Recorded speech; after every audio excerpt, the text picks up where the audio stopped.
On that, I'm joined by Nathaniel Raymond. He's Executive Director of the Humanitarian Research Lab at the Yale School of Public Health. It documents alleged violations of international law and war crimes by Russia-aligned forces in Ukraine as a part of a conflict observatory program, and joins us by phone. Thank you so much for being here with us. So, your team tracking tens of thousands of Ukrainian children taken by Russia. As I mentioned, both President Trump and the First Lady are calling for their return, but Trump's administration just cut your government funding. So walk us through what that means for your ability to document these cases.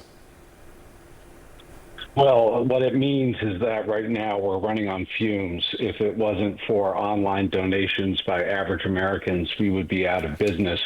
But now we have, with the help of thousands of ordinary Americans, been able to get back in the fight, and we're tracking locations where children are held, trying to update those numbers for the Ukrainian government as quickly as possible. We think there could be as many as 200 locations where children are held over 3,500 miles inside Russia, from the Black Sea near occupied Crimea all the way to the Pacific. No, I mean, as you say, I mean, it's a race against time in a way. If your lab has to shut down or scale back dramatically, what happens to so many families who are still searching for their kids? How do they get answers? Well, the short answer is, unfortunately, they don't. Right now, the work that we're doing at the Humanitarian Research Lab at Yale is critical for supporting Ukrainian efforts across multiple agencies to do three critical tasks. One, to get a new number of the total amount of kids that we think are in Russia's custody. And right now, our internal assessment is the number is probably closer to 35,000. The second big task we're working with the Ukrainians to accomplish is to identify children by name, which is extremely difficult because they're hidden in Russian adoption websites in many cases, often presented as if they were Russian orphans, not what they are, Ukrainian.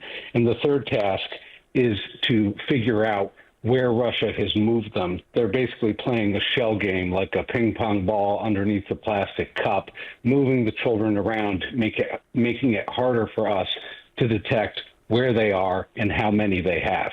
I mean, when you list all those challenges, it sounds like an almost impossible task. I mean, it's incredible. Up to 35,000 children. I mean, your team can document where these kids are if you're successful, but how does anyone actually bring them home then?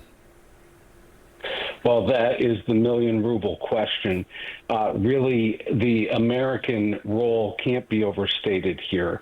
President Trump has an opportunity to really follow the lead of his party in Congress. Republican Senators Grassley, Ernst, and Wicker have presented a resolution in the Senate that makes the return of these children a precondition for any successful negotiation. The president, with the help of the First Lady, can take a major leadership role here and make a difference for these kids and their families by making their return a bottom dollar requirement for any negotiation. Yeah, I mean, surely if there is any issue that is bipartisan, you'd think it would be this one. You talk about the negotiations. I mean, there's talk of this, potential peace deals that could involve territory swaps with Russia, meaning that, Ukraine would have to give up more of its land to get some of it back. But if that happens, does it become even harder to locate and recover these children? Absolutely, because let's talk about the heart of the matter here and what's at stake in the issue of Ukraine's abducted children. It's not just about children abducted in this war from Ukraine.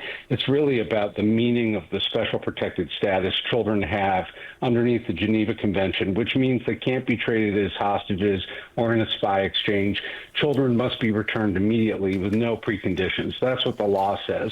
If we put kids on the table here and trade them like poker chips in a dangerous card game, we're setting a tremendously disturbing and catastrophic precedent for all the wars of the future, meaning that kids can be taken to be used as hostages, just as Putin has done here. Yeah, I talked about this being a race against time. Do you have a firm sort of date as to when you have enough money to continue until? Right now, we can make it to January 1st. Yeah. And so we are going to act like January 2nd will happen somehow, some way. At the moment, we have to move as quickly as possible because these kids, some were taken as young as 8 months, and now they're approaching 4 years old and going to kindergarten. Yeah, just so tragic.